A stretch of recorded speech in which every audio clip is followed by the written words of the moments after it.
بڑی دولت ہے۔ حضور علیہ الصلوۃ والسلام فرماتے ہیں نماز میری آنکھوں کی ٹھنڈک ہے۔ کیا فرماتے ہیں؟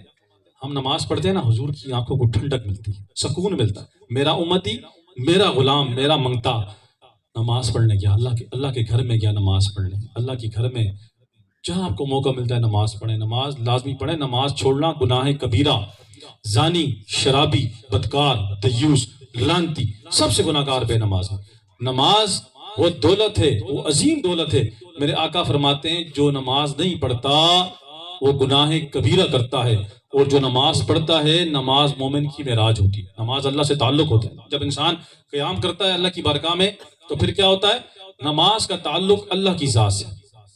کہ نماز پڑھیں گے، نماز پڑھنے کی برکت ملے گی، نماز پڑھنے سے انسان کے چہرے پہ نور آتا ہے، نماز پڑھنے سے انسان کو شفا ملتی ہے، نماز پڑھنے والا دل کا روشن ہو جاتا ہے، نماز پڑھنے والا دل کو سکون، جسے آپ اس کی مثال ایسی لے لو جیسے آپ دنیا میں گھوم رہے ہو، بازار میں ہو، دفتر میں ہو، بائک میں ہو، رکشے میں ہو، گاڑی میں ہو، کہیں بھی ہو، لیکن آپ سارے دن گھوم رہے ہو، آپ تھک جاؤ گے، تھکاوٹ ہو جائے گی۔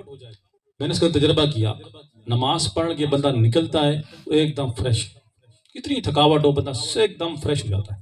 یہ نماز کی برکت ہے کہ انسان نماز پڑھنے والا چاق و چوبند رہتا ہے، اعصابی کمزوری اس سے ختم ہو جاتی ہے، اس کچھ بھی نہ ہو آپ کو یہ تو دنیاوی فائدے بتا رہا ہوں، لیکن بالفرض انسان کو کچھ بھی نہ ملے، اللہ تو راضی ہوتا ہے، اللہ کا رسول تو راضی ہوتا ہے۔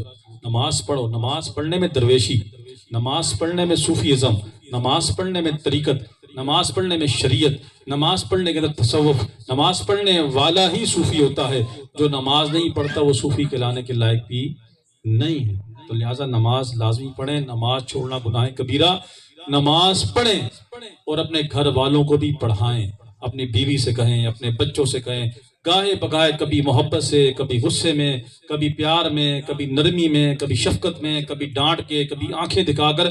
یہ ہمارا فرض ہے، یہ ہمارا فرض ہے، یہ ہمارا حق ہے کہ ہم اپنے بچوں کو اس کی تربیت دیں، ضرور دیں کہ نماز پڑھو بیٹا، نماز کے اندر اللہ اس کا رسول راضی ہوتا ہے۔